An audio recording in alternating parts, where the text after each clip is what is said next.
the 23rd annual PEGASYS Awards. We've been doing this since 1984, although I haven't been doing it quite all of that time. I've been doing it a lot of that time, and this is my very favorite thing to do every year, which is to recognize the wonderful work that public, educational, and governmental access producers do in bringing programming of interest and for entertainment and for information and for basically anything that local people want to say to other local people in the arts and in information to each other.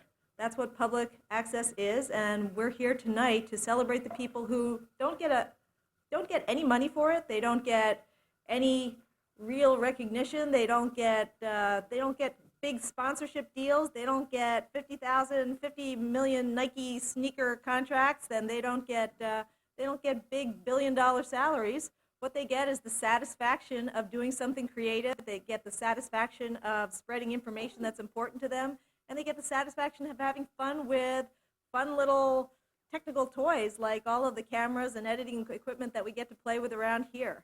And tonight, we've got the best of the best. Everyone who makes programming and felt that they did something really worthwhile has had the opportunity to enter it in our competition. We've got about 30 programs entered, competing in 9 different categories. And what we'll be doing tonight is we'll be looking at clips of every single one of them so that you at home, you may have seen this or that coming across the screen, or you might have your favorite show, but if you watch this program, you'll see little tiny snippets of many, many different things, and maybe you'll find something that you never thought of watching before that you're really interested in going to check out.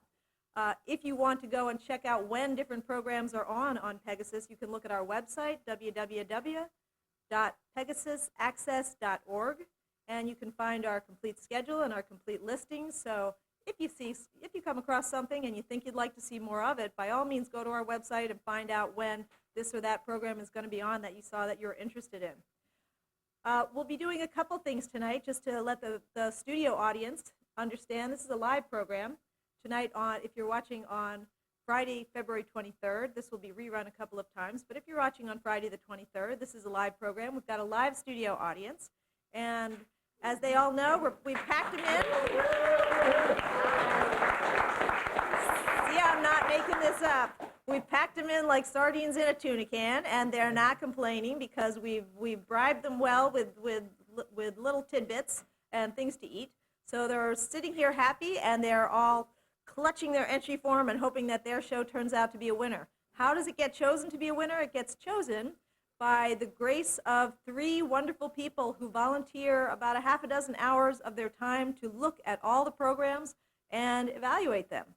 These are our 3 independent judges. Every year we have 3 different independent judges that look at the tapes and evaluate them. So I'd like to, before we start, take a moment to recognize the 3 judges for 2007 PEGASYS Awards, and they were Shane Seeger, who is a member of Common Council and our Access Oversight Committee, Lori Conrad, who's a wonderful classical composer and producer of a program down here that was cablecast for about 10 years straight called Paths to Spirituality, and Stuart Carpenter, who's gone through our training classes recently, but he's a professional chef that works on television. So thank you very much, Shane Seeger, Lori Conrad, and Stuart. And Stuart, since Stuart Carpenter is actually here, would you mind standing up so that everybody can kind of see you and we can recognize our judges?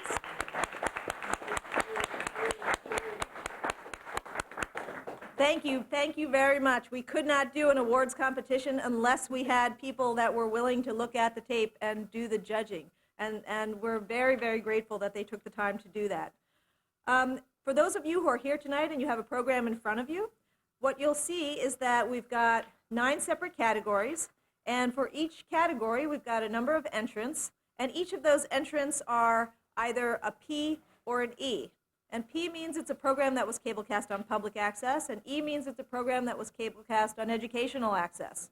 So there will be a winner within each category, and then finally the 2 highest scoring public access shows and the 2 highest scoring educational access shows will also win a grand prize, Best of Public Access and Best of Educational Access, and we will be sending those programs on to a national access competition called the Hometown Awards, which will be taking place in July. So each program is really entered twice, and we'll be announcing that at the end. So right now I'd like to get started and move on to the first category, which is short subject, and I'll just give you a list for those of you who are at home of the programs that we're going to see. We're going to see about 60-second clips of every entrant. The first one is called Diary of a Country Visit, produced by Mike Cedarstrom. The second is called 60 Degrees of Separation, produced by Brian Van Kampen. And the third is called Postcards from Grassroots, produced by Wies van Luken. So let's take a look at the short subject category.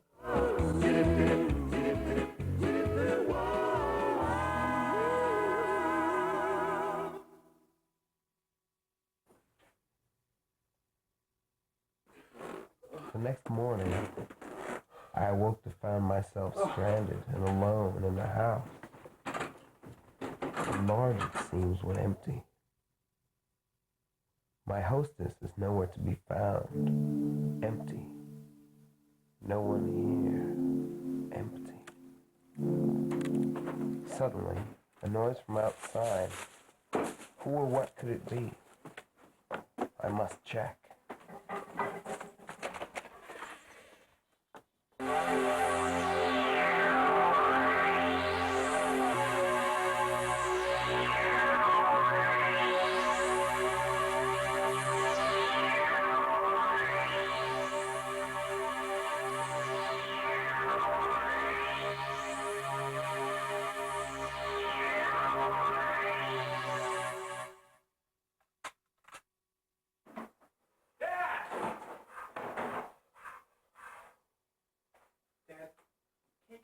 Find something else to do? You've got like 100 shovels back there.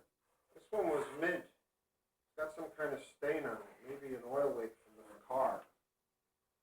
Hungry?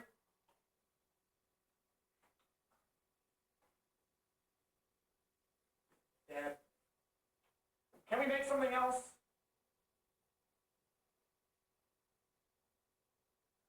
I think you were supposed to take it out of the box first.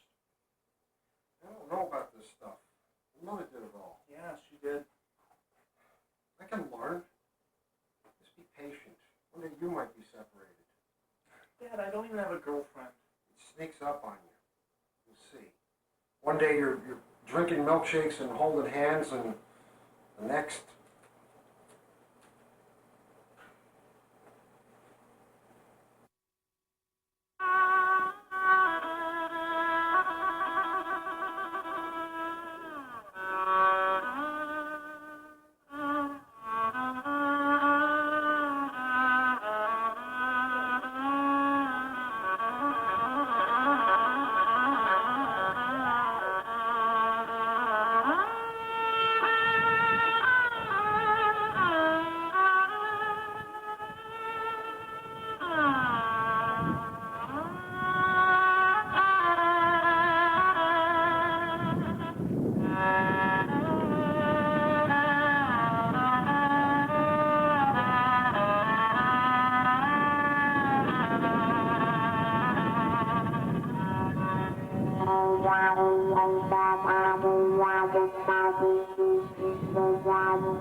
Okay, thank you.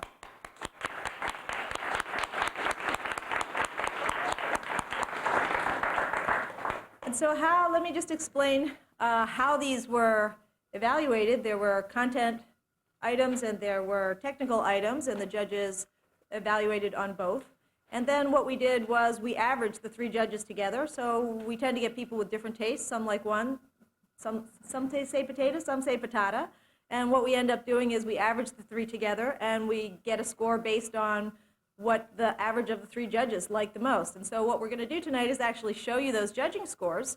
And let's see the judging scores for the short subject category, if we could put that up. And the winner is Postcards from Grassroots, produced by Beast Van Lucan.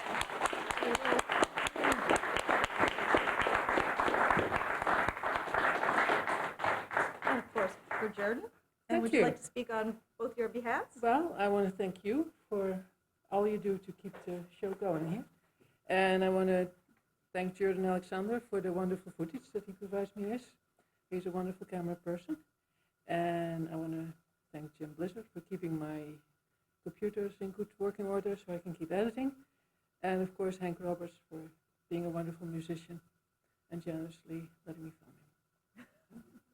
Thank you.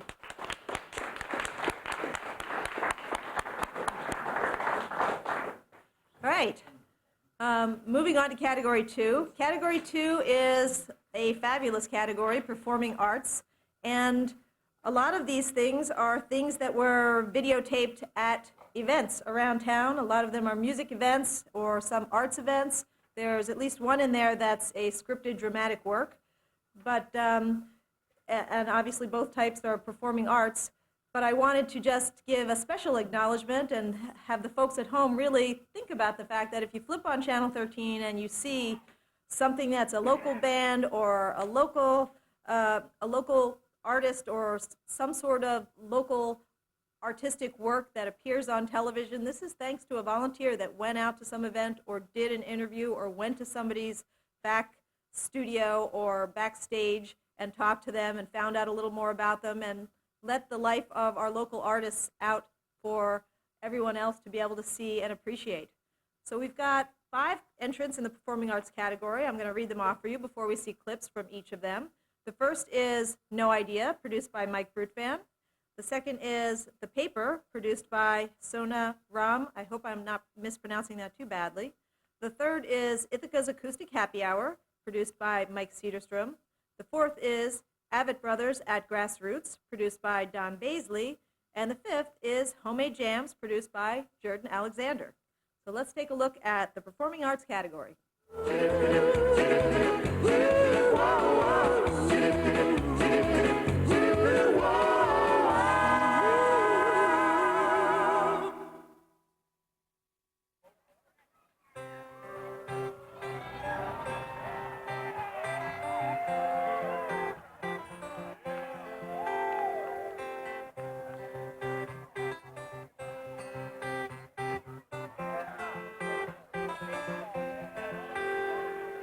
I would like to reach out my hand, ooh, say, ooh, tell you to run,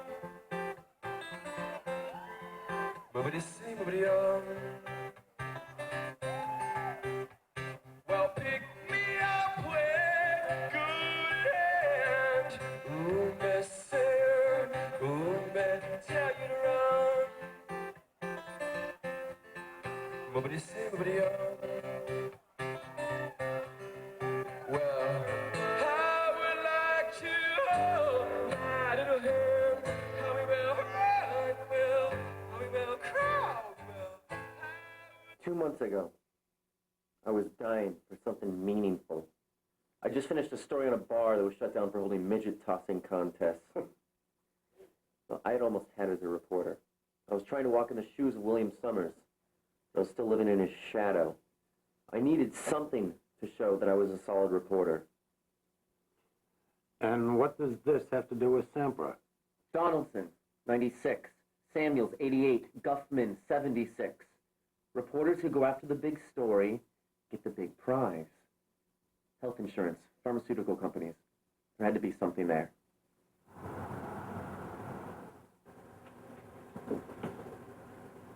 I decided to do some investigative reporting.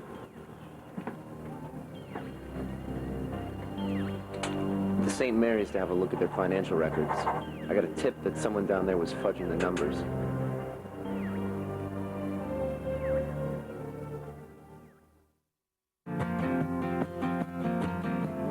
Suffocate, breathe the stars fall around your face.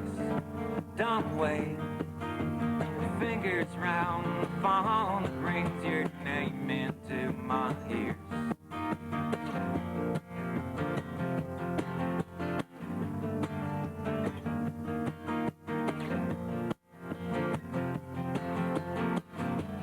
Against her will, fumbling nights beneath the windowsill, and she's had her fill, and all them jealous angels moving for the kill. But I can't see the buildings taking shape, climbing high till the foundations break. San Andreas fall, and I know what I've been missing.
Okay.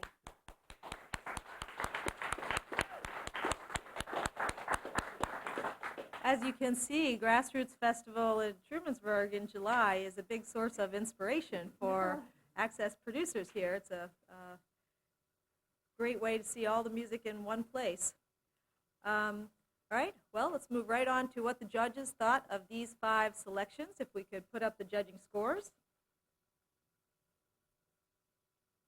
And you'll see that Avett Brothers at Grassroots is our winner, produced by Don Baisley. Don?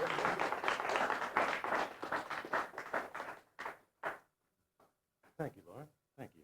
And the mic is yours. I'd like to thank the Avett Brothers for the great music and the Prieur family and everybody involved at the Grassroots Festival. And also always like to thank Lauren, and I encourage everyone to get involved with Pegasus, whatever you're into. It's all free down here. You can learn a lot and have a lot of fun and get a message out, get some music out there, and so get involved with Pegasus. Thanks again.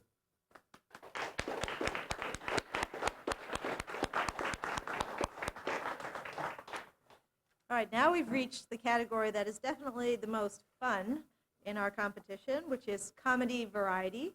And comedy's a lot harder than you think. Not a lot of people that have seen it on TV and it seems so easy when they try and do it, or, you know, it's turns out that there's a lot more to it in terms of timing and getting something that doesn't just make you laugh, but it also makes other people laugh as well. So we've got several people that took a crack at it, and we are going to get to see for ourselves what we think, and then we'll see what the judges thought, and then we'll have our winner. We've got 4 entries in this category.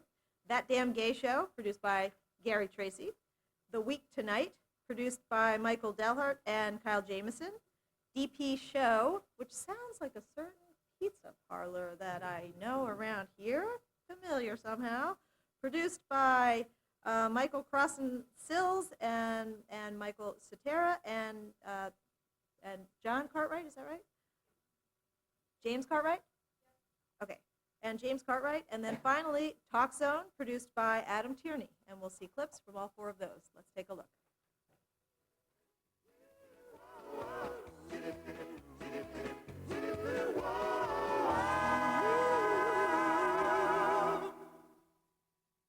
I'd like to send out a special holiday greeting to all those fine, fine, wonderful people who are going to be judging this upcoming PEGASYS Awards. That's the awards that are given out each year for all the outstanding programming that you see here on Channel 13 and on the other wonderful public access stations here in Tompkins County. Now, these fine folks do a tireless, effortless job. They really get out there and they hammer it home. They have to sift through all the fine, fine programming that is available to all of us here on public access. And these wonderful people give so much of themselves, not only of time, but of themselves for understanding and looking and trying to come up and know exactly where we're each going with our shows. They take days, weeks away from their families to go through all these shows. They are tireless and effortless. Terror and tragedy, just something you see here on the news? Something you think will never strike close to home? Well, ladies and gentlemen, you're wrong. Today, it is striking close to home, close to your home. A villain known as the Black Sack Napper has struck all over the United States and will probably strike near your home sometime soon. We go to Sean Brogan with a breaking update. Sean. Tiny Tina Taylor was taken today at 2:22 while taking a trip to the Trip Hammer tree trimming competition. Police are positive at the possibility of the perpetrator being the big bad Black Sack Napper. Sources say that the sack napper simply stole her when she slipped out of sight behind some stumps. No more okay. This is the 18th napping in the last 2 weeks to be linked to the serial kidnapper known as the Black Sack Napper, coined because of the black knapsack he naps his victims with. Witnesses report hearing a taunt moments before a napping. Authorities warn you, if you hear the catchphrase, "Paper or black bag, looks like we're out of paper," then run. The line's lengthy nature gives victims... Johnny, come here, sweetheart. Yes, Mommy? Look what Mommy found. Wow, is that Santa's sleigh? From this radar, you can pick out Santa anywhere in the world. Where is he now? Where is he now? See that right there? That's the Atlantic Ocean. And right there, that's Santa. He's on his way to us right now. Oh, but I want Santa to be right here, right now. Not yet, honey. Soon. But remember, Santa won't come unless you're sleeping. Oh, no!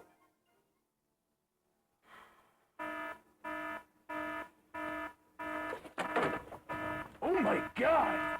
Sir, you might want to take a look at this. What is it, Major?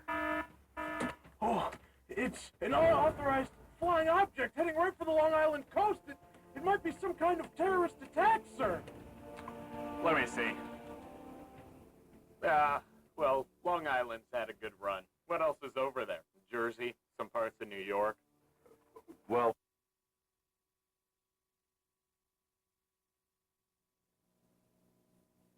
all right, I'm going to start with the very first one.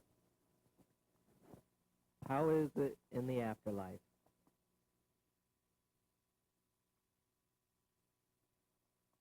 You asking me? That's right. Oh, it's cool, man. It is cool. I'm having a ball. Can't you tell? Every night is a party. Cool. So, you are a partier. Damn straight. Okay. You don't look like you get out much, do you? No, obviously not. That's a shame. You have a job? What are you, with the government? What are you, the IRS?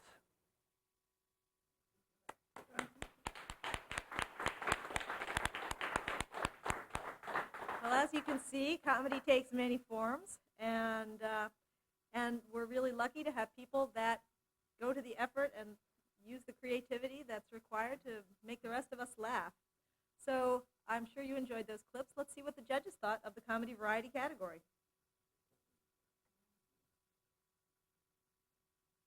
And as you can see, the winner is This Week Tonight.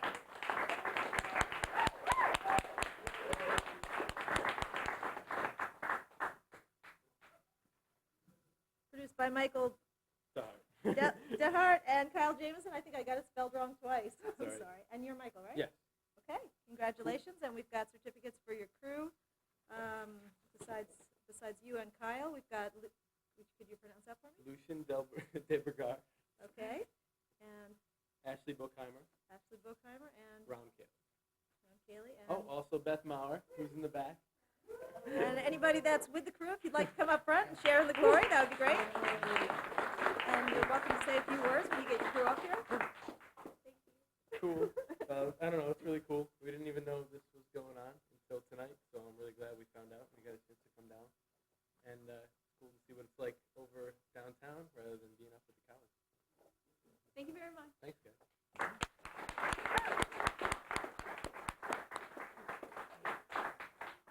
All right, our next category is live, meaning something that went on TV live, just like, I don't know, this show, for instance, which has its pressures and its stresses, and our computer crashed 15 minutes before the show. I wasn't sure we were going to be live tonight, so there's always something at the last minute that makes a live show very special, or it folds like a deck of cards one way or the other. Either way, it's entertaining for the folks at home, even though it might be a little nerve-wracking for the people that are down there. So we've got a category for people that are willing to undergo the pressures and the rewards of doing live programming.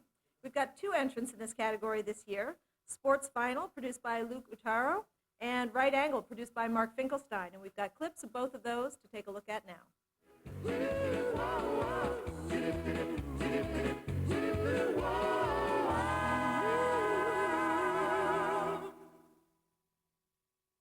Thanks, Stephen. The Big Red's thrashing of Colgate on homecoming yesterday created quite a buzz on the East Hill, but the success of Cornell's smaller gridiron squad has kind of flown under the radar.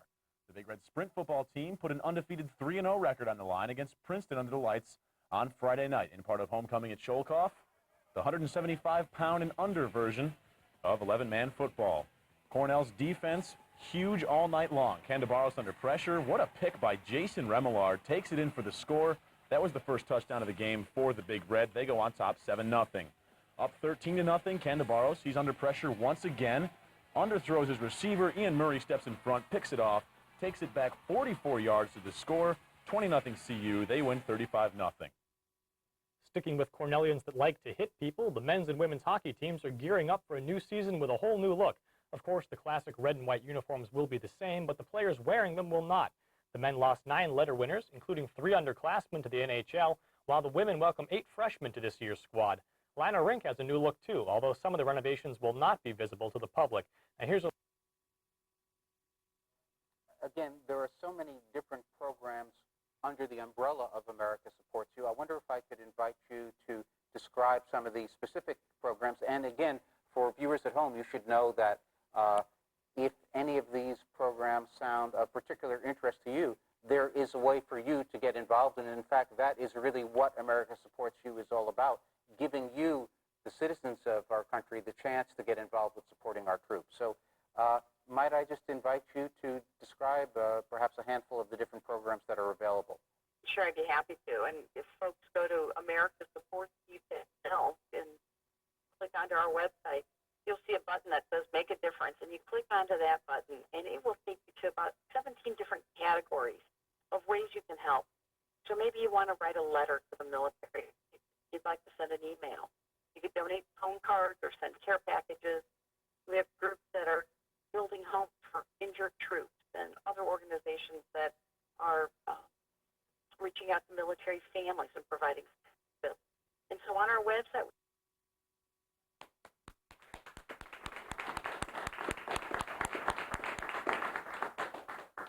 I wanted to mention one little thing about one of the entrants in this category that I know about because it's a public access entrant, Right Angle. If you watch that show, which is live on Thursday nights at 8 o'clock, you will see that Mark has made a number of high-tech innovations to his show. He does a blog as well as doing his TV show, and he's incorporated his blog and his TV show and a website all together. He actually puts his public access television show onto the web within a day or so after his show has been live. And he uses things from his blog and clips from TV that he shows on live television on Channel 13 as part of his live telecast, right from his laptop on the set. So he's kind of merging all the technologies together in a more and more interesting way. And as media consolidation happens, it's interesting to see that we can be part of media consolidation in terms of us little people being able to use technology, not just big companies as well. All right, let's take a look at what the judges thought of the live category. And you'll see that the winner is Sports Final. And I believe we have Eloise Green here to accept on behalf of Luke Guttaro and the Sports Final team. Eloise Green is the director of ICTV, and she is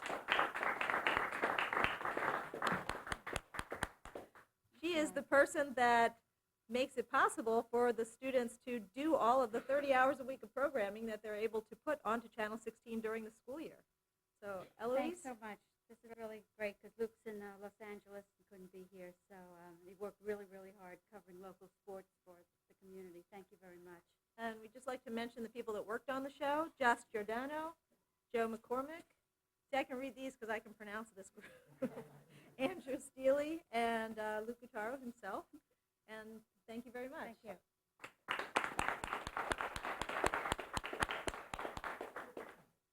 The next category is religion philosophy, and this is a very interesting category. We have several different religious programs representing local churches with local parishioners, local pastors, and local congregations who have made programs on public access to try and reach not only their shut-ins, but other people who may, like myself, getting up for a 9:30 a.m. service on a Sunday morning would be more or less out of the question. That's just not my time of day when I'm usually awake. So these dedicated individuals that videotape their pastor's sermons, or in one case we have a pastor coming down to the studio to give a version of his sermon for the week, and in another case we have people that go to their churches and videotape their pastor's sermon and bring that down.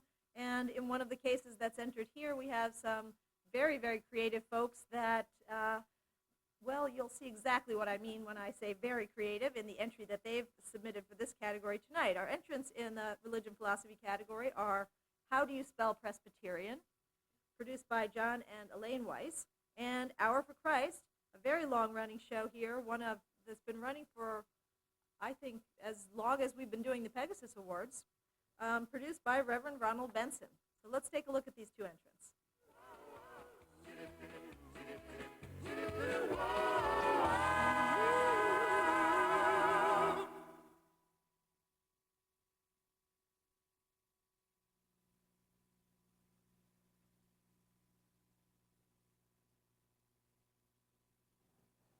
Rusty, here we are at Fellowship Hour. I know you're enjoying your food, but I have to ask you a question. Do you remember, did you notice how many people were in church today and about how much food there was? Yeah, there was an awful lot of people, and it didn't seem like there was much food, though everybody seems to get fed around here, but I don't quite understand it. Well, that's right. And Rebecca talked in her sermon today about the loaves and the fishes. Do you remember that story? Were you awake? Oh, sure, I was awake. That was right. It was the loaves and the fishes, and Jesus was going to give a sermon to about 5,000 people, and And they only had 7 loaves of bread and 7 fishes, and Jesus said, that's okay, leave it to me. And somehow everybody got fed, and even any cats that were there, you know, and with all those fishes, I expect there were cats around. Not in the Bible. We've been talking about parables. Remember what a parable is? It is, my dear friends, a pithy, instructive saying. It involves sometimes some likeness or comparison, having a preceptive or admonitory force. It's trying to admonish you and I. It is trying to give us an image. And that's what the Lord Jesus was doing in these parables here in the Gospel of St. Luke. Remember, it was a way to grow, and he was showing them growth. And if you are going to grow, my dear friends, there is a way to plant. For the word of God, he said, is like a man went out and he sowed seed. And so he's showing us growth here in these parables. And we were looking at verse number 23. He says, if any man, excuse me, have an ear to hear, let him hear, because the kingdom of God is a secret. It's a mystery. And this mystery of the kingdom of God, or entering into the kingdom of God, has to be revealed unto you, because we don't know it by our intellect. You don't know it by your Cornell University degree.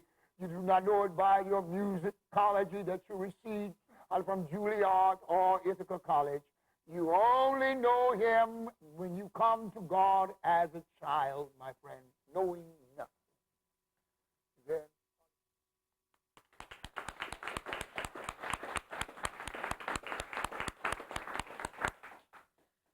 And before we look at the judges' scores, I just want to say one other thing about people producing religious programming here, and that is that they are some of the most dedicated people that we have producing public access television. They are single-mindedly dedicated to making sure that they get the word out and that they give an opportunity. If you ask them why they do it, we had Nancy Raza last year who won, who isn't here tonight and didn't enter, but she said a little bit about what motivated her. And it starts with the shut-ins, and then it continues to reaching out and spreading the message and spreading the word of God throughout the community in a way that makes it accessible. And accessibility, I think, is a lot of what motivates the people that are doing this. And it's not easy. It's, although I think they make it look easy, but really the work that goes into making these programs, and these are weekly programs that they're turning out a program a week, 52 weeks a year. So they entered one program, but they produced 50 programs approximately for the whole year 2006, of which these are just one representative. And that's an amazing amount of work that represents an amazing amount of dedication. And if we could maybe just take a moment to honor that kind of dedication on behalf of our religious folks who are trying to get the message out. And they make sure that there's something, a voice that can reach everyone. So let's take a look at what the judges thought of these two entries. And you'll see that the winner is Hour for Christ, produced by Reverend Ronald Benson. And Reverend, if your crew could come up with you, I know your director Hassan Scott is here. Hassan, if you could come up, and Yomo, you could come up as well. You're on the prayer line on the show, and your alternate speaker. Come on, don't be shy. These are our two behind-the-scenes folks who are behind Reverend Benson, backing him up. Are they still here? They left a little while ago? All right, you're going to have to speak for them. Wow. Reverend Benson? This is, well, this is the first time that we, at the Hour for Christ, presented our program in the PEGASYS Awards. And I'm thrilled about it. I've been doing it for 19 years. And so we're the longest running PEGASYS program here in Ithaca. I'm thankful to the Lord for doing this show. Sometimes I said, oh, what am I accomplishing? Then I go to Wegmans and someone taps me on the shoulder and says, Reverend, I watch your program all the time. And that's a greater inspiration for me, because it tells me that we're reaching people. And that's our main purpose, is to reach someone with the gospel of Jesus Christ, and to, in turn, pray for our community and the world for whatever's going on. And so it's a kind of family kind of thing for us, reaching people with their problems and situations. So I'm thankful to have this award. Would you like to mention your crew members as well? Yes, I do want to also, Lauren was here doing this programming when I came, and that was 19 years ago. And she has been the same. And I just want to applaud Lauren tonight for her.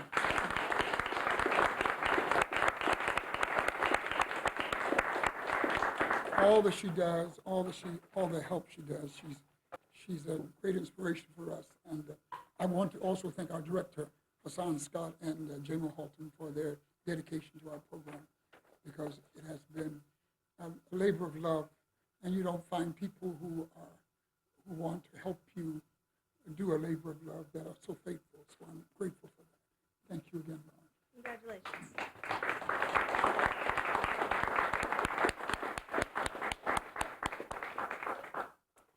All right, we're moving through our categories. We're up to category number 6, which is called magazine format. What that means to those of you not in the TV biz is a program that consists of edited segments that might be produced separately and then put together in an organized way to tell a story or be about a general theme or topic. So we've got 3 entries in the magazine format category. The first is Game Over, produced by Megan Rue. Hope I'm pronouncing that right. If not, I hope someone will correct me. The Gridiron Report, produced by Amy Zalesnik. And finally, The Battle for Tomorrow, produced by James Bolton. And before we watch these clips, I wanted to mention to you that there's 2 categories coming up in which you noticed when you looked at the score sheets that there was a number between 1 and 5 and a decimal point and then 2 digits, tenths and hundredths. There were 2 cases in this competition where there were shows that were just a couple of hundredths of a point apart. And in those 2 cases, there are going to be 2 winners for that category. So we may see one of those coming up. All right, let's take a look at the entrants for the magazine format category.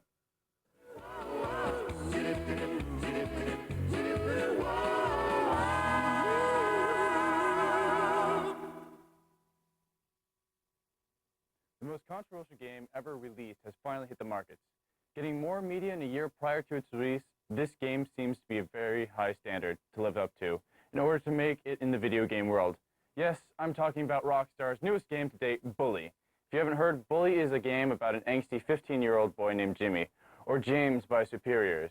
In his first year at Bullworth Academy, Jimmy has been kicked out of almost every other boarding school, and this seems to be his last hope. After a nice introduction by the school, to the school by the president, you're thrown into a gameplay out of like GTA. The main point of the game is plainly to survive a year at the new school and try and rise to the top of the social ladder. And how do you do this? Once again, the GTA engine comes into play, and you run around completing missions for fellow classmates, teachers, and even the school's drunk and violent hobo. The majority of the missions are either escort, find the objects, or beat up on some people who rival/pick on a person you got your mission from. Not bad and not too repetitive, as difficulty changes at a fairly swift pace. So how does one survive the... Now Keenan Slusher gives us a look at the type of preparations that went into yesterday's season-ending rivalry. Game in the country.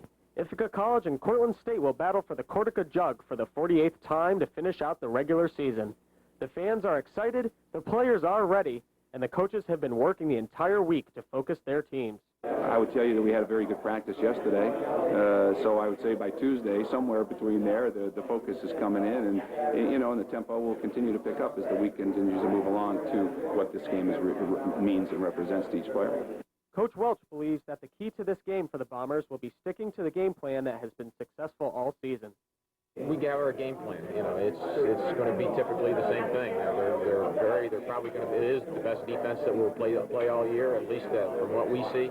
So it's going to be a challenge to implement everything. So we have to be balanced. You know, we can't be one-dimensional and just do what we do. From a player's perspective, the Cortica Jug isn't just another game. Instead, it holds a special meaning to each player who steps out on the field. Since the terrorist attacks of September the 11th, American citizens have realized that they were perhaps not as well protected as they'd once believed. and that serious changes were needed immediately. Therefore, a small percentage of us, the wealthiest 1%, took action and decided, out of God's love, to grant our government more powers to make tough decisions in times of great need. We did this only because we knew you wouldn't feel safe any other way. You needed to unite as a country, so we took some steps to make sure this would happen. And so, the month of September will officially become National Pledge Your Allegiance or Else Month. It will be a sacred time set aside from all others for the reverence and only slight worship of a man whom we all know speaks to God personally every day. People never forget that his decisions come from the Lord God himself.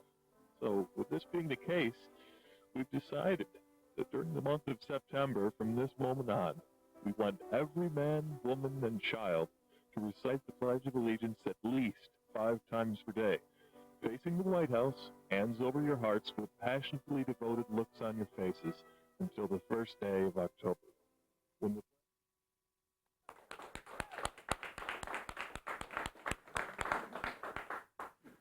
Well, as you see, this is a category that incorporates a lot of variety. And let's see what the judges thought of the magazine format category. Here you can see, could you put that back up again for me? This is a category in which we're giving 2 awards. We're 0.03 of a point apart on this one.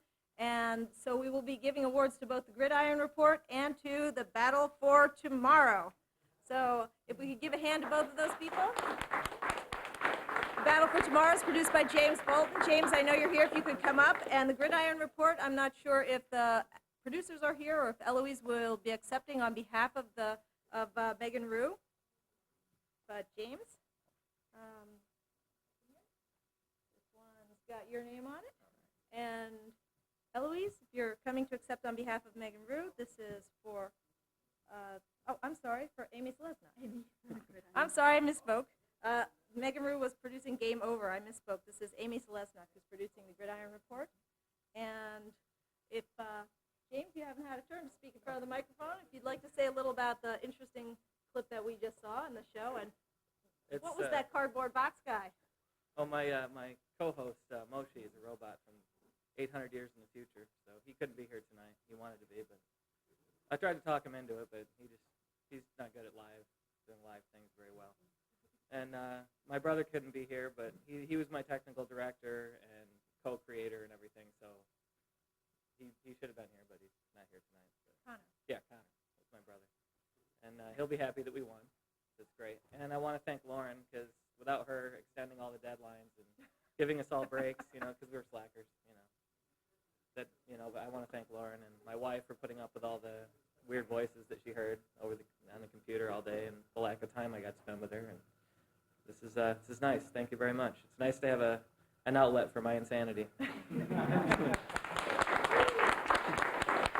Eloise, would you like to say something on behalf of the Gridiron Report crew? Which has been in production continually since 1983 or 4, I believe. So it's been around a long time, and for the producers, it takes every weekend in the fall. They travel to the away games as well as the home games on Saturdays, and they edit the show with the highlights all day Sunday, and they present the show live on Sunday nights. So it's a lot of time on the part of the volunteers. So thank you very much.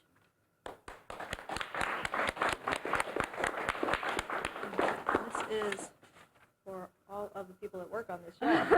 Thank you.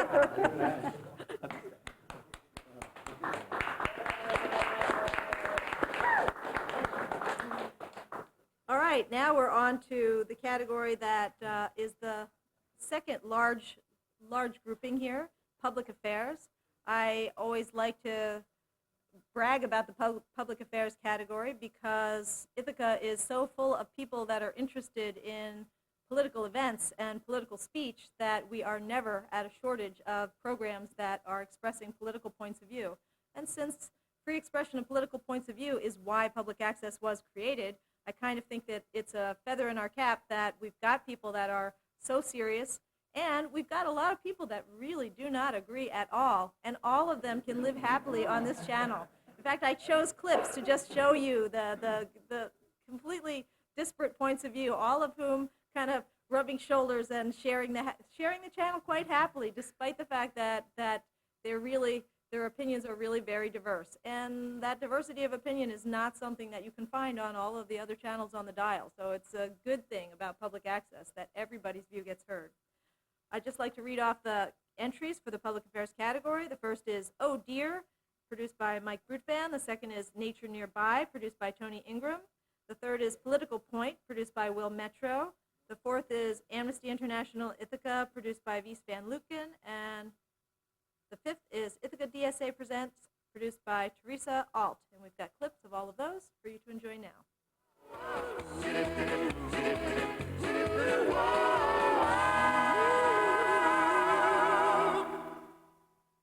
Start developing the landscape. I think a lot of people's impression would be that maybe you're doing harm by that species, but again, they're very successful, adaptable animal. They grow very tolerant of our presence in a lot of situations. You go to a situation like on the far left where years ago a lot of the landscape just woods, nothing but woods. Certainly would have been some deer there, but they wouldn't have been at their peak. The image in the center there, again, breaking up the hillsides, opening up the valley bottoms, deer start to do very well. And then you get into this situation, and the homes start popping up, and as the slide says, we start providing some protection against some of the common forms of mortality. In the rural landscape, one of the common forms of mortality, and I'll talk about a little more, is hunting. You start speckling the hillsides with homes, and not much hunting is going to occur. This is something that the Indians and the first settlers saw. The white pine way above the canopy of the forest. And how sad it is that if you look on this entire horizon here for what is clearly for several miles, this is the only place on the whole horizon that you see emergent white pine sticking up the way the forest used to be. So it is so important that we leave at least some little area so people can know how the forest once appeared. And most importantly is, look how beautiful they look. I mean, that's most important of all, that they belong there and should always be there for people to see. One thing you need to know about Finger Lakes National Forest is that it doesn't operate entirely on its own. It's actually in a U.S. Forest Service district that includes Vermont. So in Rutland, Vermont, there is a larger office that is responsible for the overseeing of what goes on in Finger Lakes National Forest, as well as obviously the local staff and some of the staff. Let's get on here. Hello. You are on the air with Political Pete. What's on your political mind? Hi. I don't really have much to say in regards to the Ithaca Journal, but for the questions with the war, Yes. I really don't think that there is a possibility to win the war. It's kind of, I don't know, and as far as like finding the weapons of mass destruction, we have, I just find it hard to believe that our technology and all the troops that we have over there, we didn't find anything until now. Well, remember in the start of the war, okay, leading up there, we did know that Saddam had weapons of mass destruction. We didn't know that. No, but when the troops came in, okay, and hear me out on this, when the troops came in and started attacking and bombing and stuff, the U.S. military actually found mobile bioweapons labs, biochemical weapons labs that were out in the fields of Iraq, okay, and those were used to make these chemical weapons that Saddam had. Yeah, but we found no weapons of mass destruction. So all Those were weapons of mass this long destruction. into this war, and now we find them. I think that the current administration planted them to save their butt. No, I don't think so. Listen, Yeah, I think Mind. Why is it proving so bleeding difficult to impeach George Bush? Well, in my opinion, George Bush is a very unique character in more than one way. Probably the principal way is that he is the most impeachable president in American history. He has caused more violations of the law he has lied to the Congress and lied to the American people over and over again. I think he is the most impeachable president in the history of our country.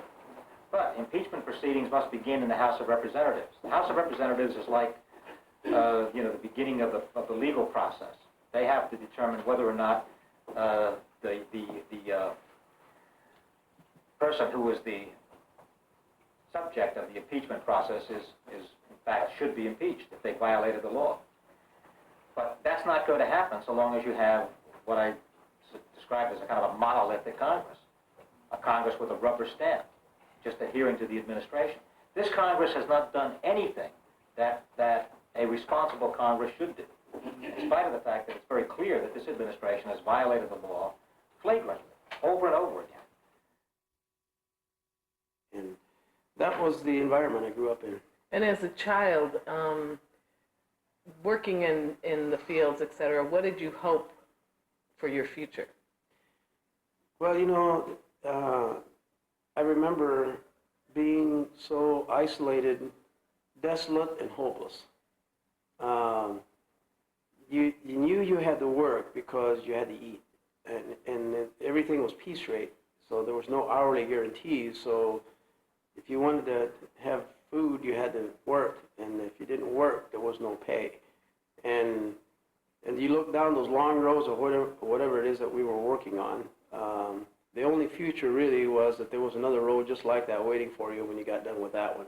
And it was really depressing, and it was very oppressive of a person's soul.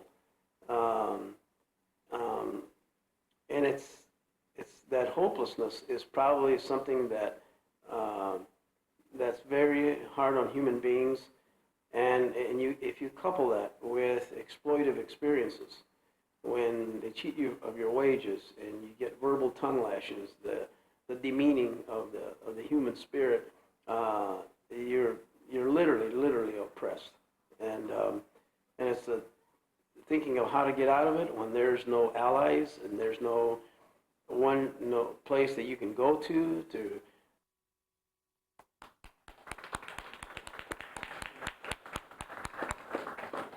Well, I'm sorry we couldn't show you more of all of those clips, because I think that you'll notice with people that are very passionate about political views and very knowledgeable about different areas of public affairs, you kind of get sucked in, and a lot of times people will say, oh, I would have liked to see more of that. I was just starting to get interested.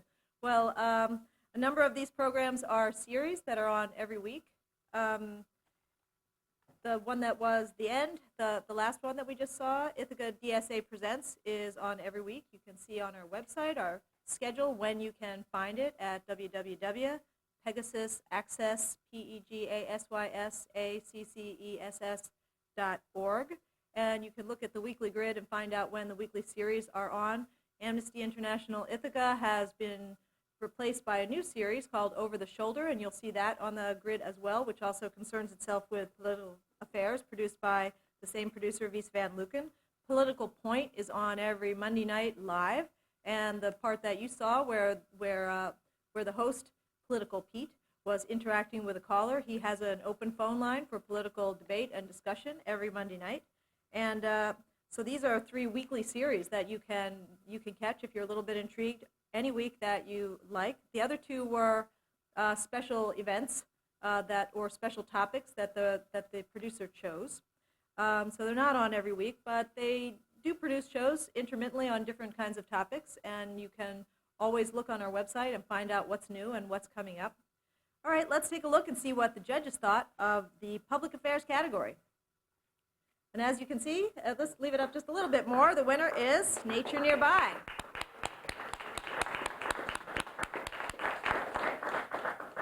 Now, Tony Ingram wasn't here tonight, and we do have accepting for him P. Gordon Carter, who is sort of representing him from the standpoint of being also a new producer, somebody who's just completing our training classes and getting ready to produce his own show. So he has a little bit of understanding of where Tony Ingram, who is a retired park ranger, who's picking this up as a new interest and a new way to express his love of nature to the community.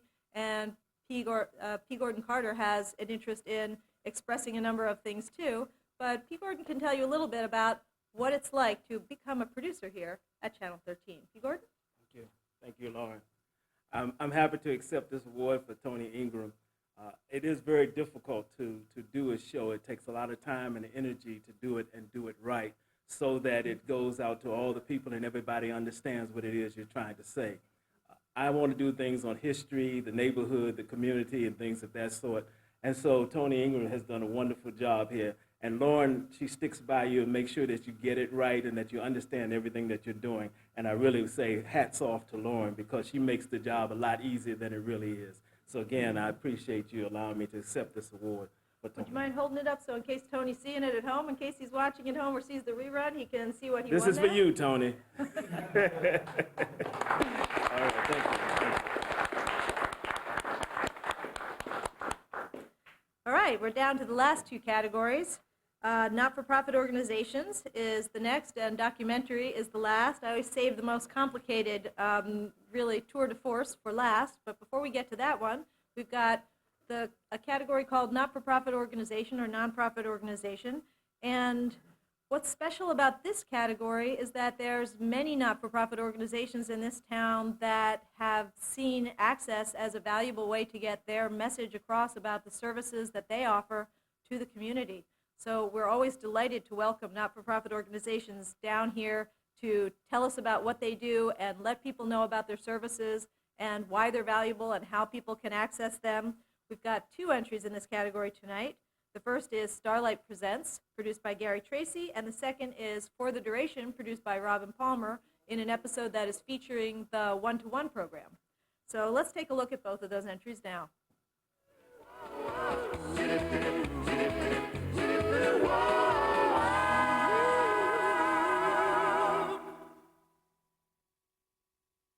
The people out there, let us know again. What does Starlight, what does space mean to both of you? I mean, what do you feel you get out of coming there? Well, for me, the main thing is especially a lot of friends, and friends are important, especially if you felt like you don't have any friends. You come to the club, and there's Joe, there's Ron, there's Adam, there's Shirley, there's Chris, there's Beth, different people on that. And you get to know each and every one, maybe not as much as you'd like, but some you can get closer to and really get to know each other and become very good friends. And if you're looking for a friend, at least come and check out space and see if I know you're a little bit nervous, and you shouldn't be, because your big sister tells me that you love to do many things, you enjoy spending time with Molly.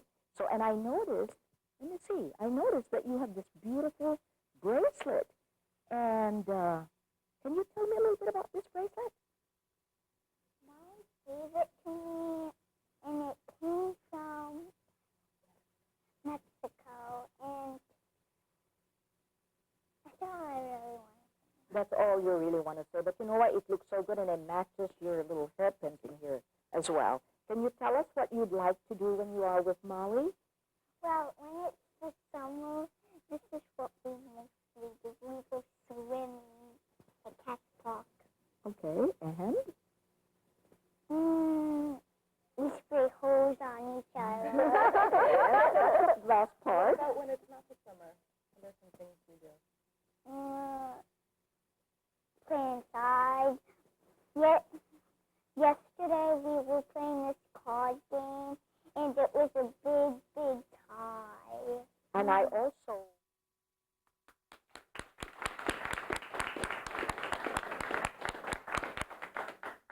So before we look and see what the judges thought of these two entries, I just want to put a plug out to anybody that might be involved as a staff person or as a volunteer of any not-for-profit organization in town. If you've ever thought that, no, we don't have enough money to afford to make television commercials, we can't buy television time or pay thousands of dollars for 30-second public service announcements, you can come down here for free, just like the people in these organizations did, and make your own TV show and not be limited to 30 seconds or 60 seconds and not be limited to one brief little soundbite on a nightly news broadcast, but you can do as long a program as you might like. And you can reach lots of people. You can get your volunteers. You can get your clients. You can get out information about dates and times of events and try and get more people to attend your events. You can videotape events that you have and play the videotape on Channel 13 and try and get more interest in your organization and knowledge about the services that you provide through that medium as well. So anyone that thinks that they might like to try out public access, we do have an orientation coming up on Thursday, March 1st from 7 to 8:30 p.m. It's open to the general public, and this is not just for not-for-profit organizations. It's for any of you out there who think that, hey, I could do this, I could do as good as this. If you think that, fabulous. I would love to have someone that is full of confidence and full of ideas and has a thought that maybe they could make a TV show too. Well, you can. This studio that we're in right now is available for any local resident to use, and the channel that we're live on right now is available for any local resident to cablecast upon. So if you think you'd like to get involved with public access television, come to our orientation on Thursday, March 1st, and we will show you around the place, answer your questions, and do sign-ups for our March and our April training classes. We do a studio training class 1 month to let people know how to make studio programs such as this one, and a field production class on the alternate months to show people how to take cameras into the field and shoot anywhere they might like. People have taken cameras to New York City to cover anti-war rallies. People have taken cameras to their backyards to shoot their pets. And people have taken cameras to events. They've taken cameras to do interviews. They've taken cameras to show their artwork and their music. You can pretty much take a camera anywhere these days. They're only this big, and ours aren't too much bigger, but they shoot a very good quality picture. So please consider getting involved with Pegasus. We're here for you, and our motto, "It's your voice," really means that. But it can't be your voice unless you come down here and become one of the voices that Pegasus is claiming to represent. And there's nothing holding you back. We welcome new producers, and we have plenty of place on the channel for anyone who has an idea for a public access TV show. All right, so let's take a look at what the judges thought of this category. I've kind of gotten off the topic here. As you can see, the winner is Starlight Presents, produced by Gary Tracy. Gary, come on up.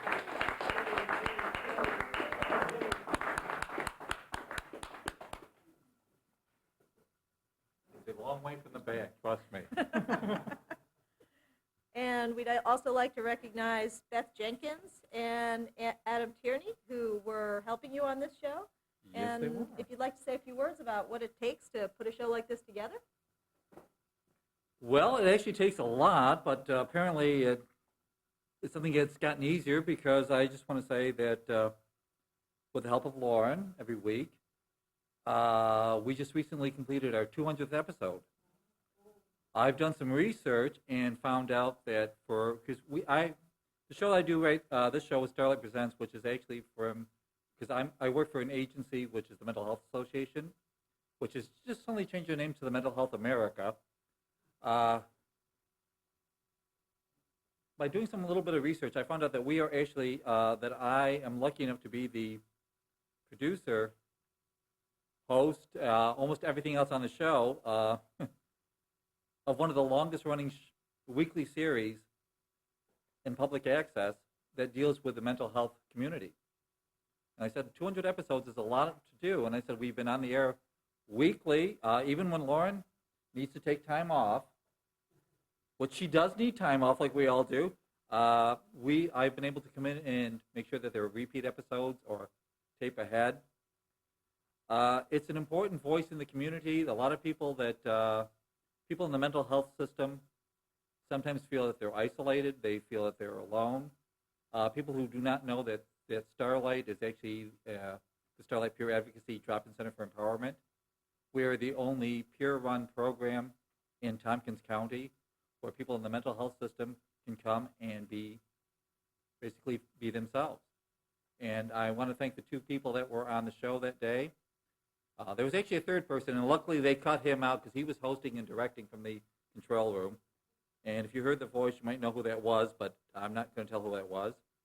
But they came on, and people in our program want to come on and tell their stories to people out there in the community because this is their voice.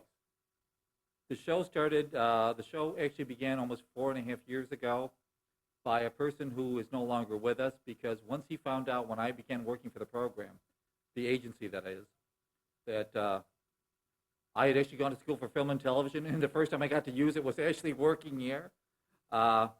He says, we got to start the program again because we need a voice in the community. He convinced me. 6 volunteers came down, and I'm still here working after, like I said, 4.5 years. Every single week I'm here. And for people out there, if you got something to say, this is the right forum to say it, and I applaud everyone that comes on every week, every month, or even once a year to say what they've got to say. And I want to thank Lauren again and everyone at Time Warner. Thank you. Congratulations.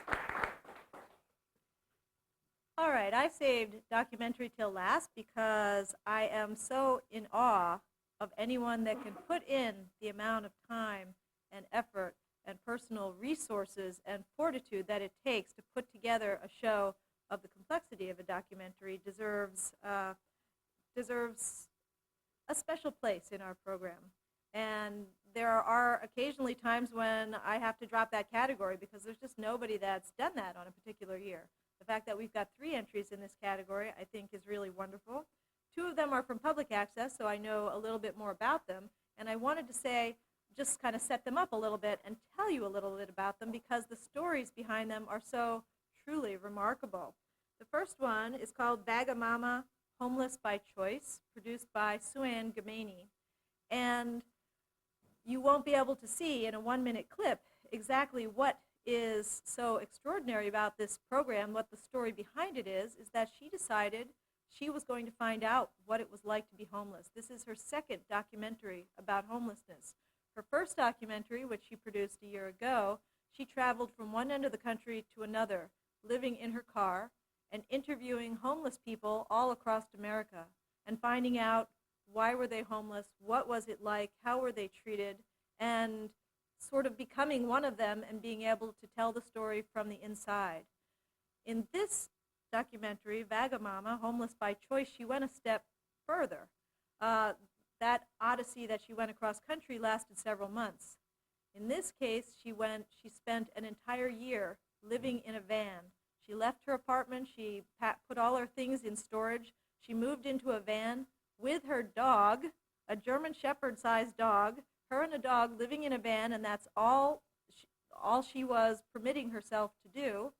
And even though she kept working, she lived in the van and she stayed overnight in places like parking lots of stores and other places where she was allowed to do that. And she did interview after interview with homeless people in Ithaca and the Ithaca area.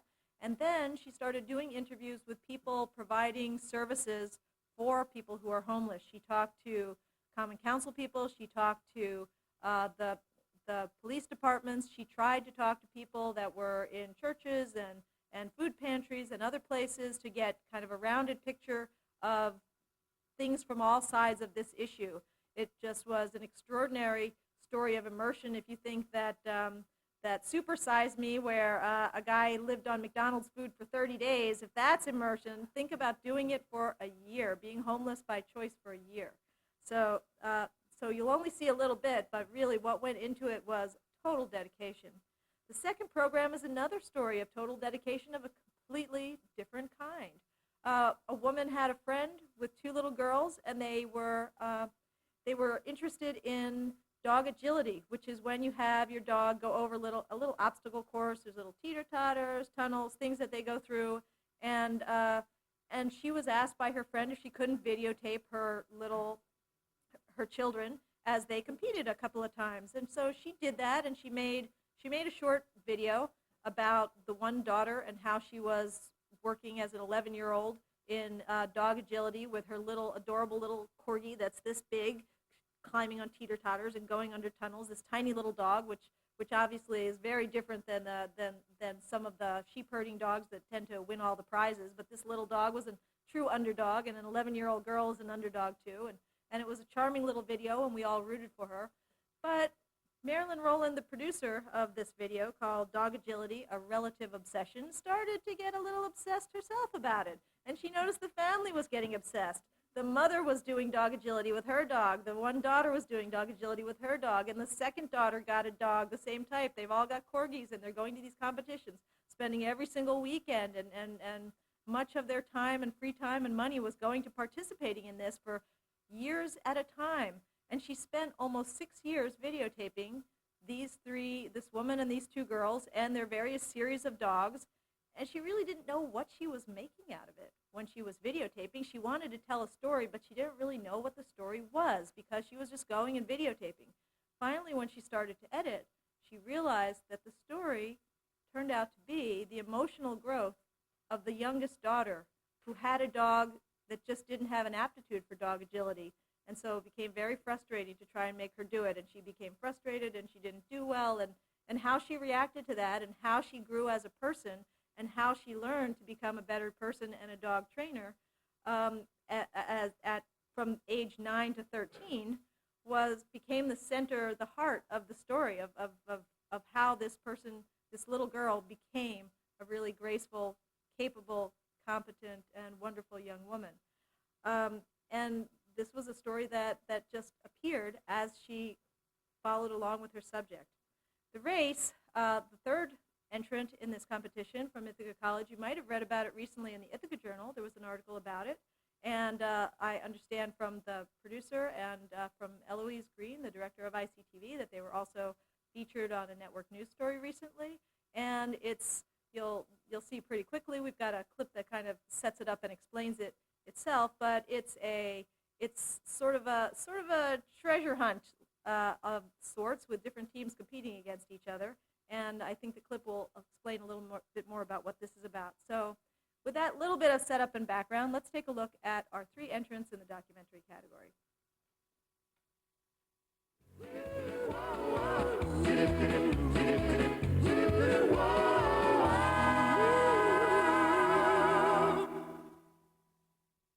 Of mental issues are perfectly sane people.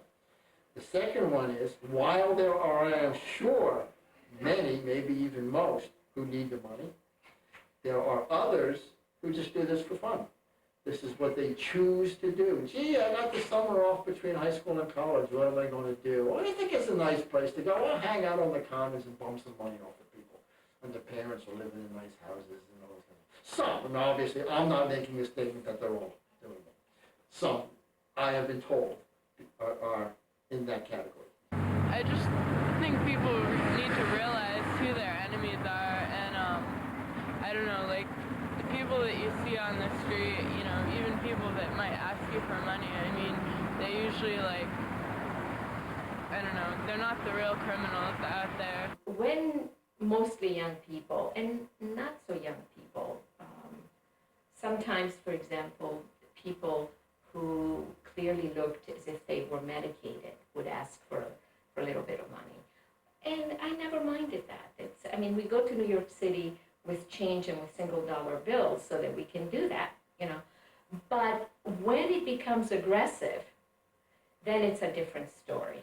When it becomes a group of young people, and one of them asks for money, and then there is something like a Greek chorus in back of them, sort of making fun of you because you might say no, then it becomes a problem.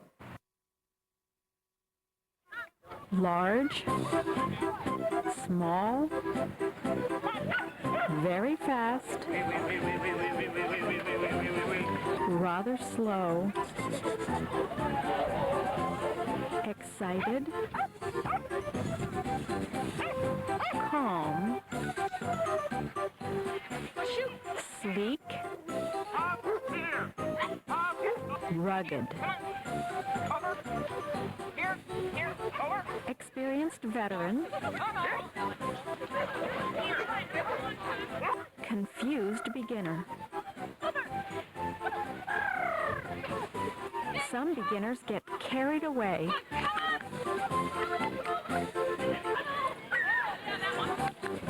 Some like to dictate their own pace.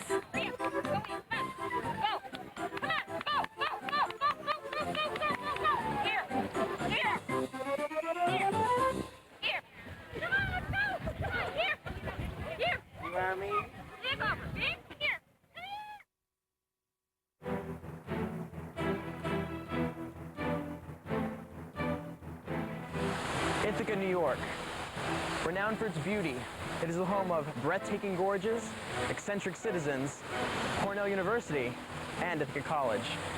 From this scenic locale, 6 teams of 2, each with a pre-existing relationship, will embark on a race across New York State.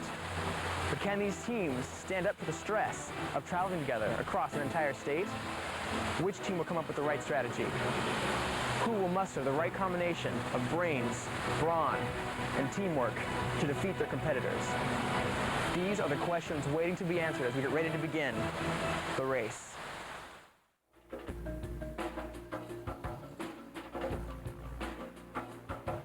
Six teams are now driving themselves to the starting line. The teams are Kate and Nick, friends since high school from 2 very different areas of the country. Nick is definitely from Long Island. Nick is very assertive, which is completely opposite of me. She's that stereotypical Minnesota nice, and it really gets on my nerves a lot because she won't stand up to people, and like simple things like making a left-hand turn is an issue. Day-to-day tasks. He drives.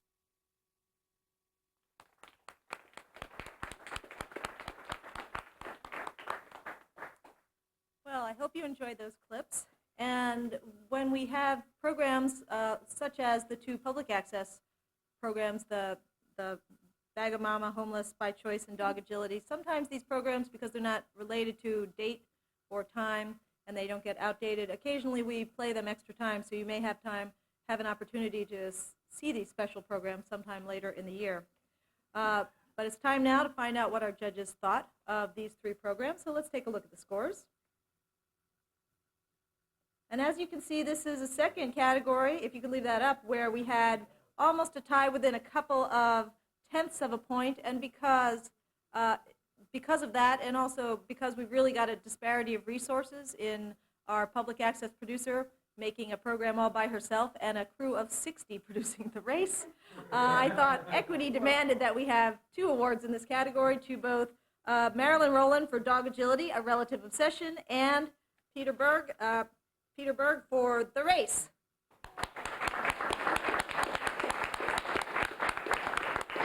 And I believe Peter's here tonight. And would you like to say a few things about your program and fill us in a little bit? We're down the hill and we don't know as much as people up at IC.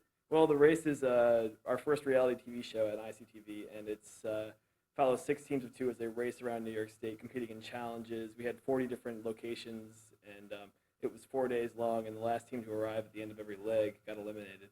And so we had a crew of 60 people, like you said, and donations from sponsors all over the state. And we have hour-long episodes every Monday night on ICTV, so tune in. And what episode are you on now this year? I know at the beginning of the season they replayed episode 1 from last season to get people warmed up. On Monday we had episode 2, and next Monday we'll have episode 3, and then on March 5th our grand finale will be at 9 o'clock on ICTV, followed by a reunion special live in the studio. Fabulous.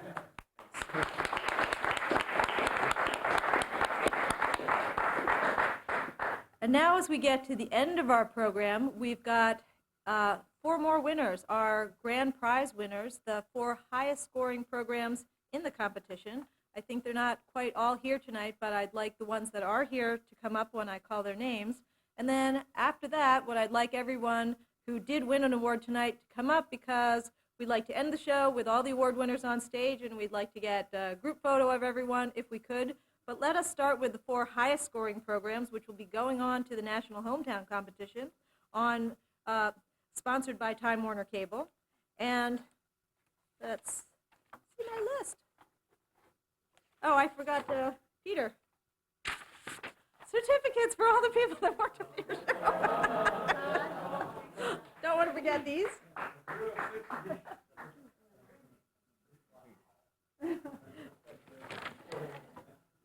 And the two best public access programs, the two highest scoring public access programs, was the highest scoring program of all, the entire competition, was a public access program. Nature Nearby by Tony Ingram with 4.45. And coming in second in public access programs was, with 4.32, was Avett Brothers at Grassroots by Don Baisley. Don, if you could come up.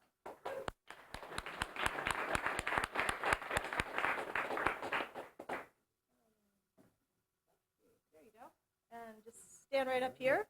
Then we've got the two highest scoring educational access programs, and first we've got The Race by Peter Berg. So Peter, if you could come back up here.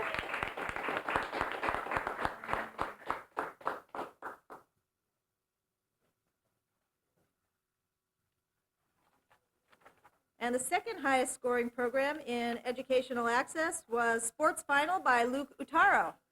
And if Luke's not here, if we could have Eloise come up on his behalf, that would be great.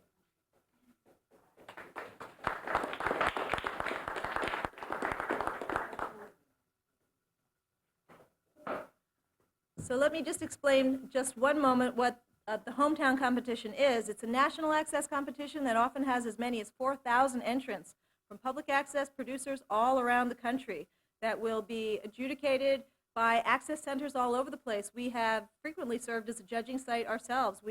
What happens is the way they do it for free and get judges for free who are impartial to serve as juries is that they farm the judging duties out to different access centers.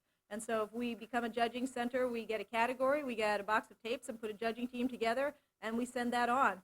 And so they've got 40 categories in 3 different divisions, so you can see that they've got a lot of work for all the access centers around the country to do to give an opportunity for acknowledgement, national acknowledgement by programs produced in Little Ithaca and everywhere else. So that's what's going on with this best of. Not only are they the highest scoring in Ithaca, but hopefully we'll find that they become the highest scoring in a national access competition in a few months. And I'd like, as we close the show, to have the rest of the award winners for tonight come up on stage with me, and anybody from your crew that's here remaining as well, if you could come up with your awards and line up, and we'll then be bidding our audience at home good night. So anywhere up here would be great.